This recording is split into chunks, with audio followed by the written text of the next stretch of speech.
레위기에는 중요한 제사가 몇 가지 있다고 했죠, 우리? 예, 5가지. 누가 이렇게 빨리 대답하죠? 5가지 제사가 있는데, 우리는 주일날 가장 중요한 제사인 속죄제를 보았어요. 그리고 또 주일날 오후에는 또 뭐 봤죠?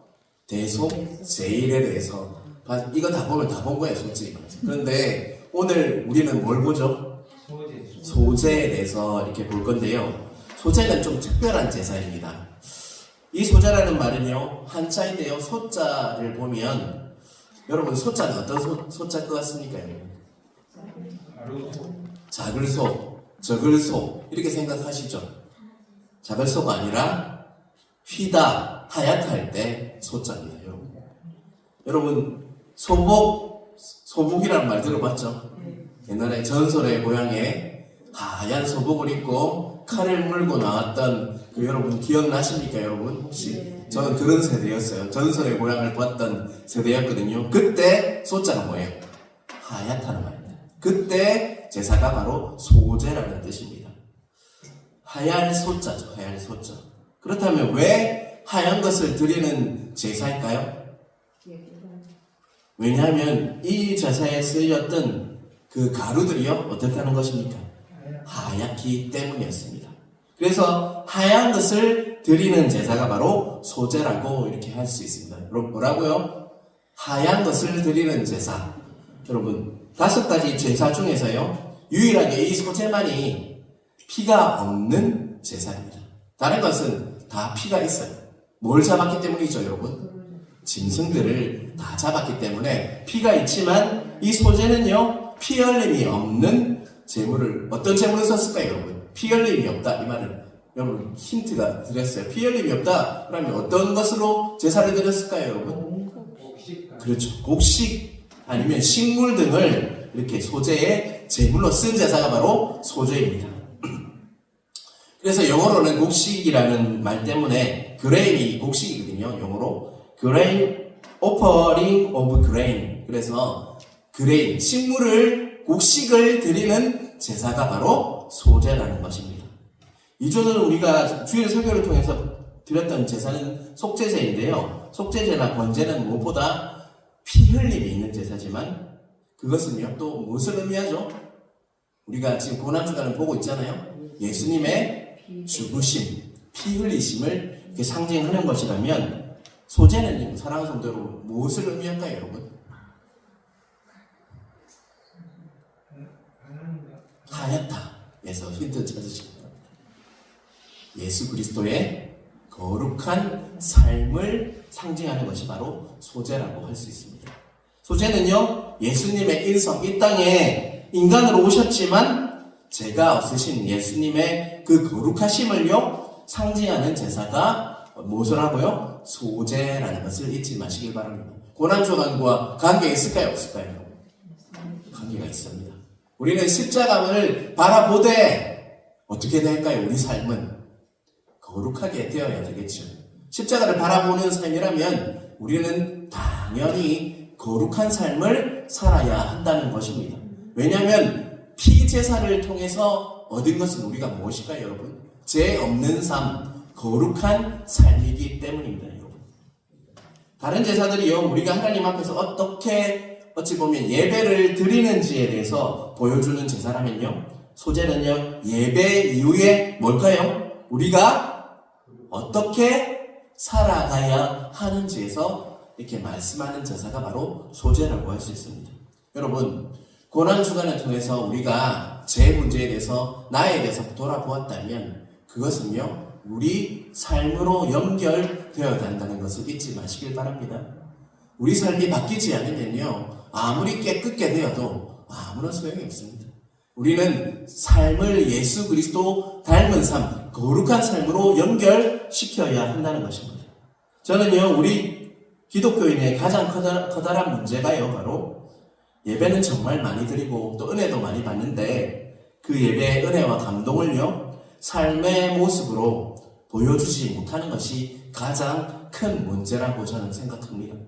그렇기 때문에 이 소제를 바로 아는 것은요, 바로 정말 우리에게는 큰 의미가 있다라고 할 수가 있을 것입니다. 자, 먼저 2장 1절을 한번 같이 읽겠습니다. 2장 1절입니다. 레위기 2장 1절. 누구든지 소재의 예물을 여호와께 드리려거든 고운 가루로 예물을 삼아 그 위에 기름을 붓고 또 그 위에 유향을 놓아. 자, 1절을 통해서 어떤 것이 예물이 된다라고 얘기하고 있죠? 자, 여호와께 드리려거든 뭐로요? 고운 가루로. 이 고운 가루는요, 소재라는 이름으로 짐작하건대 어떤 가루라고요? 그냥 고운 가루가 아니라 아주 희고 고운 가루를 말하는 것입니다. 바로 희고 고운 가루는요, 예수님의 흠 없는 생애, 죄가 없는 거룩한 삶을 상징하는 것이라고 할 수 있습니다. 우리에게 그것을 적용하면요, 우리 삶에 있어서도 희고 고운 가루처럼 우리 삶도 어떻게 되어야 된다는 것이죠? 흠이 없고 거룩한 예수님을 닮은 삶을 살아가야 한다라고 말씀하고 있는 것입니다. 사랑하는 성도 여러분, 그 고운 가루를 제물로 드리기 위해서는 그 당시 어떻게 했을까요? 그 하얗고 고운 가루를 만들려고 하면 어떻게 했을 것 같습니까?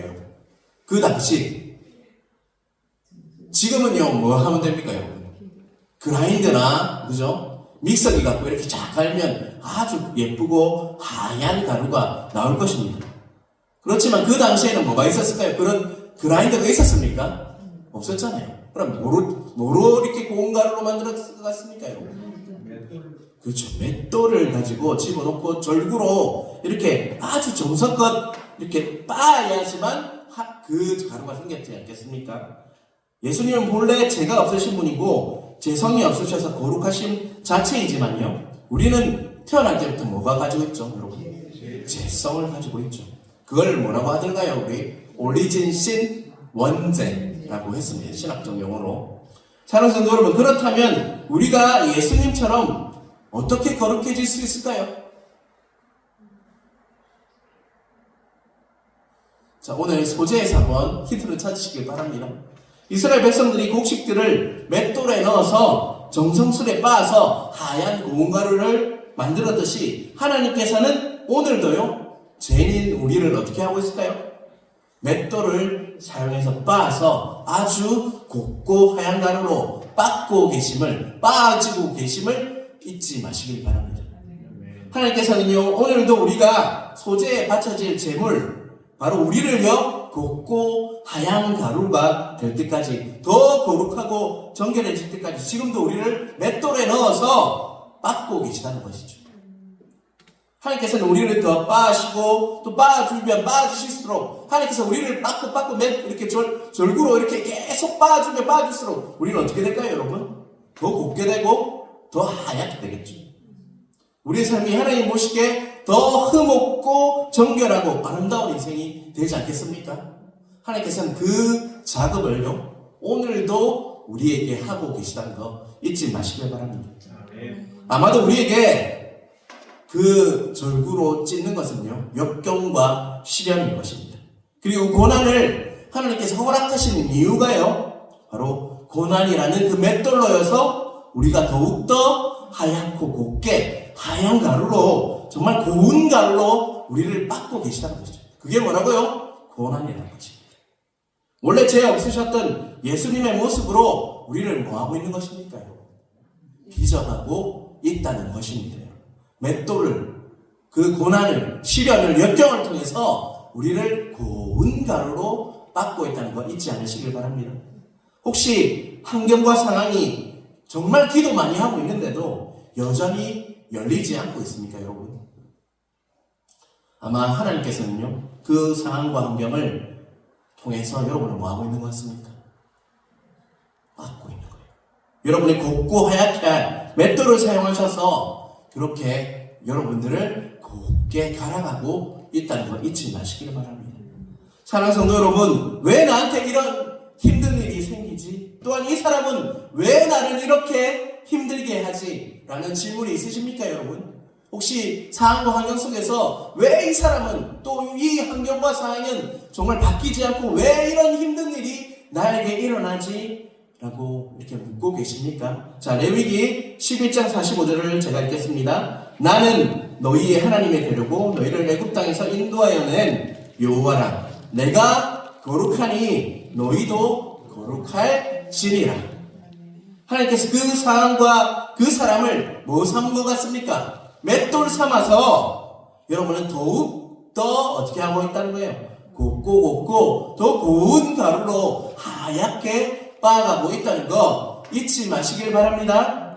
쉽지 않겠지만 그 맷돌에게 감사하시길 바랍니다. 오늘 기도할 때 나를 곱고 하얀 가루로 나를 빻기 위해서 준비한 맷돌이 무엇인지를 깨닫게 하시고요. 그 맷돌을 사용하셔서 나를 더욱더 거룩하게 더욱더 정결하게 빻고 계시는 하나님께 감사의 기도를 올려드리는 여러분 되시길 간절히 바랍니다. 아멘. 지금도 하나님께서는 그 작업을 하고 계시다는 것입니다, 여러분. 자, 그리고 1절 후반부를 한번 볼까요? 1절 후반부에 보면 고운 가루로 예물을 삼아 그 위에 뭐를 붓는다고요?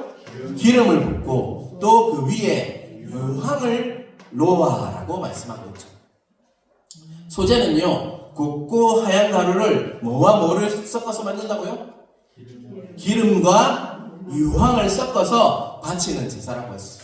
그냥 고운 가루만 드리는 것이 아니라 유황과 기름을 섞어서 바치는 제사라고 할 수 있습니다. 소재는요, 가루만을 바치는 제사가 아니라 고운 가루에 뭐를 넣는다고요? 기름을 넣고 먼저 유황을 섞어서 드리는 제사가 바로 소재입니다. 계속해서 2절을 보겠습니다. 아론의 자손 제사장들에게로 가져갈 것이요, 제사장 그 고운 가루 한 움큼과 기름과 그 모든 유황을 가져다가 기념물로 제단 위에 불사를 치니 이는 화제라. 여호와께 향기로운 냄새니라. 고운 가루와 기름 유황을 섞은 후에 그것을 기념물로 제단 위에 올려서 불사를 하라고 말씀하고 있습니다. 예수님을 우리는 뭐라고 부르죠? 예수 그리스도. 그리스도는 무슨 뜻입니까, 여러분? 그리스도는 기름을 부은 자라는 뜻입니다. 그리고 우리는 성령님께서 우리를 기름 부으셨다라는 이야기 들어보셨죠? 성령으로 기름 부으사라는 말을 성경에 많이 나오죠, 여러분. 여기서 기름은 무엇을 말할까요, 여러분? 성령님을 말하는 것입니다. 예수님의 생애를 보면요, 예수님께서는 성령으로 잉태하셨고 공생애 전에 요단강에서 요한으로부터 세례를 받으실 때 뭐가 이렇게 비둘기처럼 임했다고요? 성령 하나님께서 비둘기처럼 임했다는 것을 알 수가 있죠. 그리고 예수님께서 공생의 첫 설교가 어디에 나오냐면 누가복음 4장 18절 19절에 나옵니다. 신약성경 94페이지를 한번 찾아주시기 바랍니다. 신약성경 94페이지 한번 같이 읽겠습니다. 4장 18절 19절입니다. 누가복음 4장 18절 19절 신약성경 94페이지에 있습니다. 자, 같이 읽겠습니다. 주의 성령이 내게 임하셨으니 이는 가난한 자에게 복음을 전하게 하시려고 내게 기름을 부으시고 나를 보내사 포로된 자에게 자유를 눈먼 자에게 다시 보내게 함을 전파하며 눌린 자를 자유롭게 하고 주의 은혜를 전파하게 하려 하심이라 하였더라. 분명히 예수님께서는 공생의 첫 속에서 누구께서 기름을 부으셨다라고 얘기하고 있는 것 같습니다. 성령님께서 내게 임하셨으니 기름을 부으시고 이렇게 나오죠. 그래서 성령님께서 내게 기름을 부으셨다라고 말씀하고 있습니다. 예수님의 생애는요, 성령 하나님으로 인해서 기름 부으심 받으신 그 생애가 바로 다시 말하면 성령님과 동행하는 삶이 뭐라고요? 바로 예수 그리스도의 삶이라고 할 수 있습니다. 그리고 유황도 섞었다 이렇게 했죠. 기름과 유황을 섞었다고 했는데 사랑하는 성도 여러분, 기름이 성령님과 함께하는 삶이라면요, 그렇다면 유황은 무엇을 상징할까요? 유황하면 생각나는 거 없으세요, 여러분? 예전에 팔각 성냥 기억나십니까, 혹시? 골로 이렇게 될 때 팔각 성냥 생각나시죠? 그건 뭘 의미합니까, 여러분? 유황이 붙어 있는 성냥 있잖아요. 뭘 하는 겁니까? 활활 불타오르는 거죠, 여러분. 그래서 불을 쌓는다고 했잖아요, 그죠? 우리 신앙생활을 활활 타게 하는 것은 뭡니까, 여러분? 네? 주일 성령요. 주일 성경, 주일 예배 활발하게 하는 게 뭘까요, 여러분? 오늘 수요 뭐로 모였죠, 여러분? 기도입니다, 기도. 우리 신앙을 활발하게 하는 건요, 기도입니다. 예수님의 삶은요, 항상 기도하는 삶이었습니다. 예수님께서는 때를 얻든지 못 얻든지 어떻게 하라고 했죠? 항상 기도하시는 삶이었어요. 공생애를 시작하면서 40일 동안 광야에서 어떻게 하셨습니까? 기도하셨고요. 금식하면서 기도하셨다고 했죠. 또 마지막 십자가를 지시기 전에요. 전날 밤에도 겟세마네 동산에서 어떻게 하셨습니까? 밤이 지새도록 뭐 하셨다고 했습니까? 기도하는 삶이었습니다. 결국 예수님의 생애 처음과 마지막은 뭐였습니까? 알파요 오메가는 뭐였습니까, 여러분? 기도였다는 것이죠. 예수님께서는 기도하는 분이었습니다. 중보자 되시는 분이 바로 예수님이시죠. 하나님과 이 세상의 중간에 이렇게 통로가 되셔서 채널이 되셔서 우리를 대신해서 지금도 기도하고 계신 분이 바로 예수 그리스도라는 것입니다. 다시 말하면 예수님의 생애는요, 고운 가루, 기름, 유황으로 살아가신 생애. 그 자체가 뭐예요? 예수 그리스도의 생애라고 할 수 있습니다. 고운 가루는 뭐라고요? 거룩한 삶이었고, 기름은요, 성령님이 함께하는 삶, 유황은요, 기도하는 삶이 바로 예수 그리스도의 삶이라는 걸 잊지 마시길 바랍니다. 에베소서 5장 2절 신약성경 315페이지를 한번 찾아보겠습니다. 에베소서 5장 2절 신약성경 315페이지 있습니다.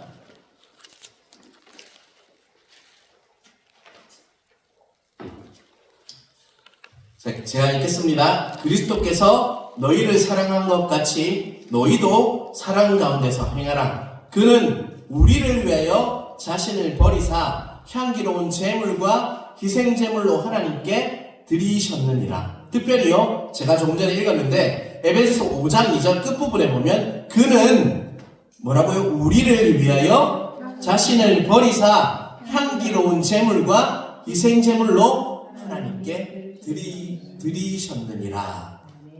예수님께서는 우리를 위하여 친히 자신을 버리시고 뭐가 되셨다고요? 향기로운 제물이 되셨고 또 희생제물로 하나님께 드려지는 그런 희생제물이 되셨다. 향기로운 제물이 되셨다라고 말씀하고 있습니다.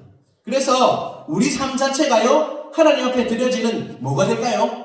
산제사, 향기로운 제물이 되셨고 하나님께서 흠양하시는 향기로운 제사가 드려질 수 있었다라고 말씀하고 있는 것입니다.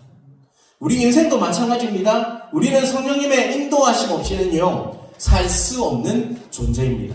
또한 그렇기 때문에 우리는 뭐 해야 할까요, 여러분? 성령님께서 인도하시기 위해서는 더욱더 기도해야겠죠. 성령님의 인도와 기도를 통해서만 우리 삶도요, 하나님께서 기뻐하시는 제물로 바쳐질 수 있고 또 그 제사가 하나님께서 뭐 하시는 제사라고요? 기뻐 받으시는 제사가 된다라고 우리에게 말씀하고 있는 것입니다. 소재를 통해서 저는 굉장히 많은 묵상이 되었어요, 여러분. 소재를 보면서 누가 보이십니까, 여러분? 예수 그리스도의 삶이 보이지 않습니까? 예수님께서는 항상 거룩한 자였고 죄가 없으신 분이었습니다. 그리고 예수님께서는 항상 뭐와 동행하셨습니까?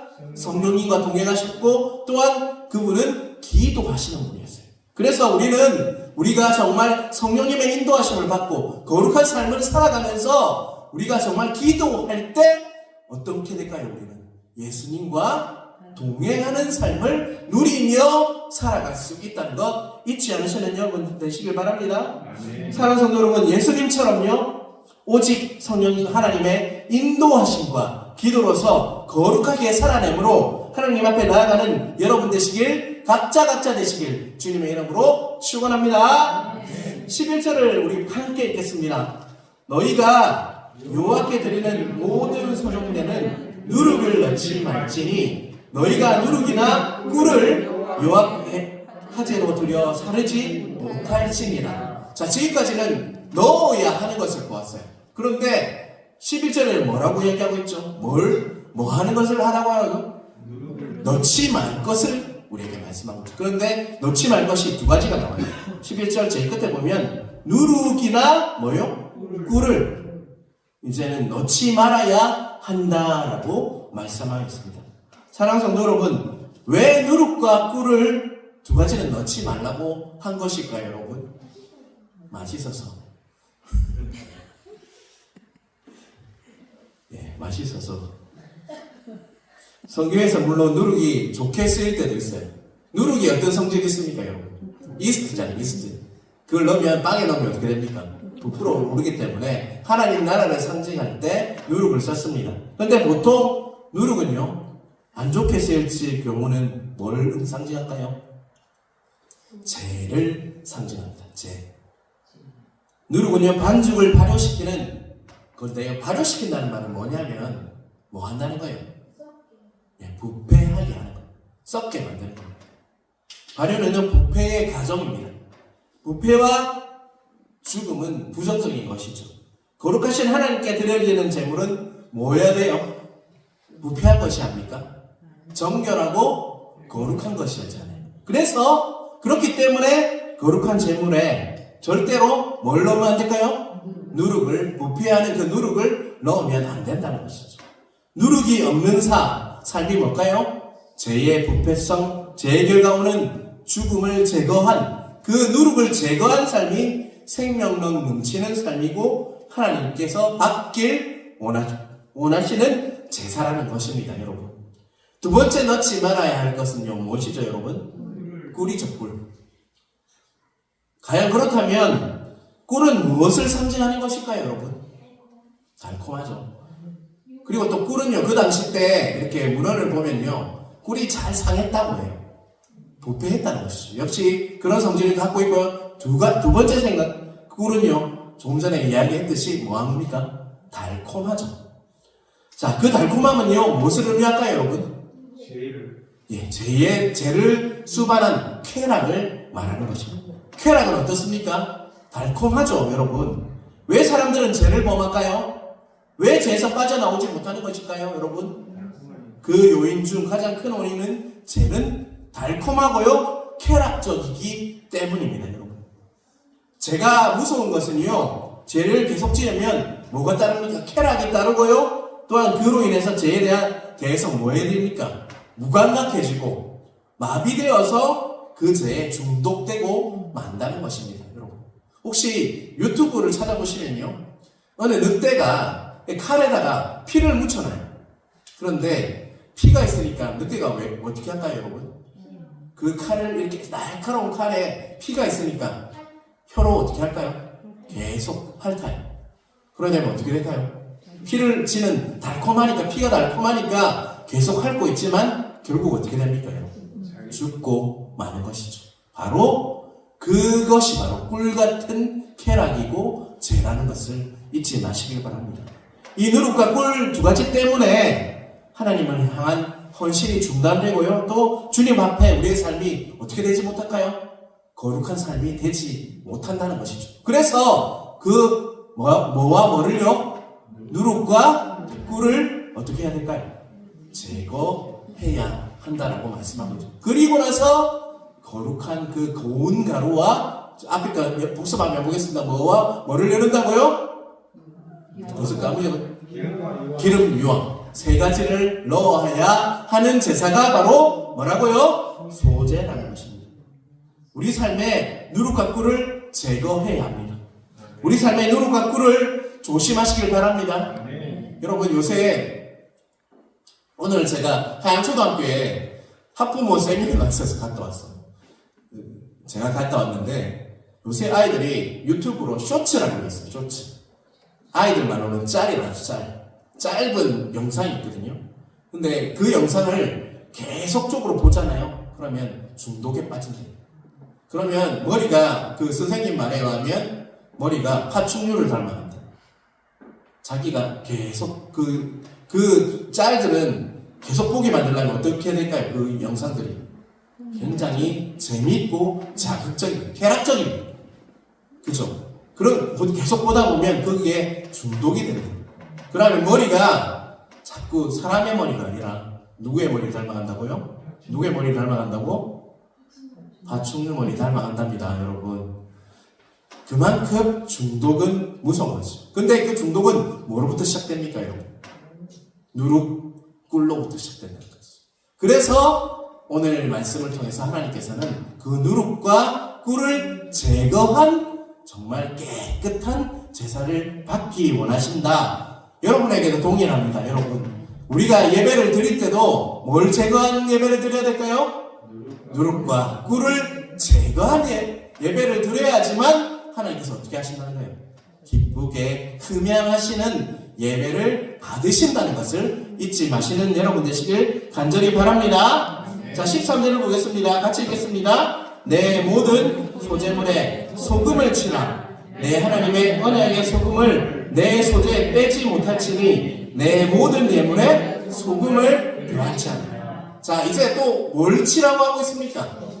소금을 치라고 하는데, 저는 처음에 동양적인 우리 한국 사람의 그 세계관으로 봤을 때 소금 치는 건 뭐예요? 재수 없다고 이렇게 생각할 때 소금 치잖아요. 그런데 그게 아니라 소금은 또 어떤 성질을 가지고 있습니까? 그렇죠.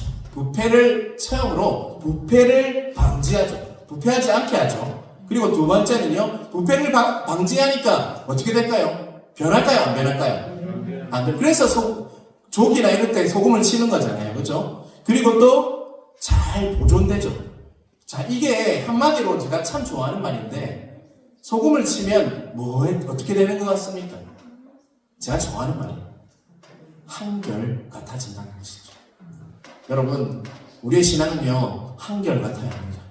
처음이나 나중이나 중간이나 한결같은 신앙을 하나님께서 참 원하십니다, 여러분. 소금은요, 우리의 헌신이 어떠해야 하는지를 잘 말해주고 있어요. 하나님 앞에 헌신은요, 단 한 번의 헌신으로는 부족하다는 것입니다. 헌신은요, 일회성 헌신이 안 된다는 것이죠. 그 헌신은요, 평생의 헌신이어야 한다는 것입니다. 여러분, 헌신 언제 합니까? 나도 헌신을요, 제가 선교사 되겠다고 했는 거, 하나님 진짜 깊이 만나서 첫사랑에 빠졌을 때 했어요. 근데요, 그 헌신이 지금도 동일한 게 좋은 거예요? 변한 게 좋은 거예요? 동일한 게 좋은 거죠. 한결 같은 게 좋은 거잖아요. 그런데 우리의 신앙은 그렇지 않을 때가 너무 많다는 것입니다. 어떤 부흥회에서 은혜를 받고 주님을 위해서 다 바치겠다 이렇게 뭐합니까, 여러분? 헌신하잖아요. 예전에 부흥회 하면 뭐합니까, 여러분? 헌신한 사람들 손 들으라고 하신 적 있으세요, 없으세요? 아무도 없으십니까? 있으신 것 같은데 지금 말씀 안 하시는 것 같은데, 혹시 근데 하나님 다 아십니다. 그런데 그때 헌신했을 때 그 마음이 지금도 동일하십니까, 여러분? 한결 같으십니까, 여러분? 그런데 소금을 치라는 말은요, 너희들이 내 앞에 나올 때 그런 헌신이 처음이나 나중이나 중간이나 똑같았으면 좋겠다. 변하지 않고 한결 같았으면 좋겠다는 하나님 아버지의 마음입니다, 여러분. 여러분의 예배도 동일합니다. 주일 예배 열심히 드리는 게 아니라요, 수요 기도회나 새벽 기도회나 한결 같았으면 좋겠습니다. 정말 그러할 때 누가 기뻐하실 것 같습니까? 담임 목사가요? 결코 그렇지 않습니다. 하나님이 기뻐하시는 그 산제사를 드릴 수 있다는 것이죠. 우리의 헌신은 이렇듯요, 변하지 않고 일회성 헌신이 아니라 지속적이고 한결같은 헌신이 되어야 할 것입니다. 오늘날 한국교회가요, 세상에 영향을 주지 못하는 이유는요, 도리어 조롱거리가 되고 있는 이유는요, 우리 삶이 소금으로서의 역할, 그 짠맛을 잃어버렸기 때문이라고 생각합니다. 세상에서 소금의 역할을 하려면요, 다시 교회가요, 무엇을 맛을 회복해야 될까요? 소금의 맛을 회복해야 합니다. 그래서 소금을 우리 각자에게 뭐 해야 할 것 같습니까? 우리 삶에, 우리 예배에 소금을 쳐야 한다는 것입니다. 우리 삶에, 우리 헌신에 소금을 침으로 변하지 않고 지속되면서 계속적으로 한결같이 헌신함으로 예배에 헌신하고 삶에 헌신하고 하나님께서 기뻐하시는 산 제사를 내 삶으로 나타내는 여러분 각자 되시길 주님의 이름으로 축원합니다. 14절을 보겠습니다. 너는 첫 이삭의 소재를 여호와께 드리거든 첫 이삭을 볶아 찌은 것으로 내 소재를 삼되 14절 첫 부분에 첫 이삭의 뭐를요? 소재를 드리라고 하는 것은요, 첫 이삭의 소재를 드리라고 하는 말은요, 수확한 것을 하나님께 뭐 하라는 거예요? 맨 먼저 드리라는 것이죠. 첫 열매를 누구에게 드리라고요? 하나님께 드리라는 것이죠. 다시 말해서 소재는 하나님께 첫 열매를 드린다는 것은 뭐예요, 여러분? 감사하면서 순종하는 제사가 바로 소재라고 말씀하고 있는 것입니다. 여러분, 첫 열매를, 여러분, 첫 봉급을 타면 우리 자녀들한테 뭐 해라고 해요? 하나님께 감사헌금을 해라. 이렇게 할 때 참 많죠. 저도 그랬던 것 같습니다, 여러분. 우리는 하나님께 받은 재용서의 은혜에 대한 감사를 잊지 말아야 하는 삶을 살아야 한다는 것입니다. 죄로 죽었던 우리를 위해서 십자가에서 대신 죽으시고 모든 저주와 진노를요 몸으로 다 받아내심으로 우리를 용서해 주시고 살려주신 은혜를 뭐 해야 할까요, 여러분? 감사하면서 찬송하는 삶을 살아라라고 우리에게 말씀하고 있는 것입니다. 그래서 우리 고난주간은요 정말 그것을 슬프고 아픈 부분도 있지만 감사해야 하는 주간이기도 합니다, 여러분. 제 사함을 받게 하신 그 은혜를 돌아보면서 하나님 앞에서 십자가를 바라보면서 감사하면서 찬송하는 주간이 또한 고난주간이라는 것 잊지 마시길 바랍니다. 오늘 새벽에도 말씀드렸지만 고난주간은요 감사하는 주간이에요. 어떤 힘으로도 할 수 없는, 우리 힘으로 할 수 없는 제 문제를 누구 때문에 해결받았습니까? 예수 그리스도의 은혜 때문에, 예수 그리스도의 공로 때문에 우리는 해결받을 수 있었어요. 그래서 고난주간은요 슬프고 힘들고 아픈 기간이기도 하지만 더욱더 하나님의 은혜에 감사해야 하는 주간이 바로 고난주간이라고 할 수 있습니다. 여러분, 그 고난주간을 우리는 맞이하고 있습니다. 어떻게 해야 될까요? 우리는 더 감사하고 하나님을 더 찬송하시는 여러분 각자 되시길 바랍니다. 오늘 말씀을 좀 마무리했으면 좋겠습니다. 먼저요, 매일매일 하나님의 맷돌로서 나를 굽고 하얀 가루로 하나님 쓰시기에 거룩한 제물로 빻아주시면 우리는 뭐 해야 할까요? 감사해야 합니다. 나에게 다가오는 역경과 시련 고난이요 나를 뭐로 만들고 있다는 거예요?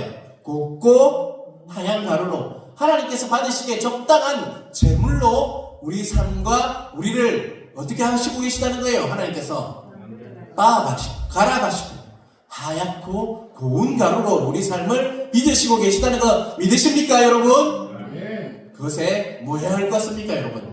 감사하시길 바랍니다. 역경과 시련이 힘들면 압니다.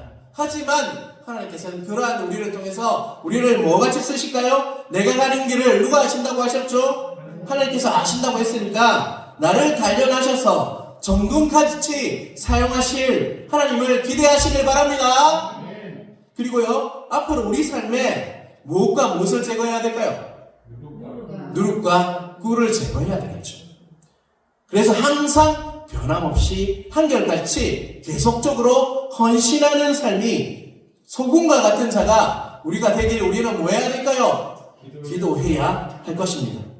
오늘 하루도요 성령님으로 기름 부으셔서 인도하게 하여 주시고 기도함으로 더욱더 성령님의 인도하심에 더 예민하게 해주시고 또 하나님께서 영광과 찬송을 올려드리는 여러분 각자 되시길 주님의 이름으로 축원합니다.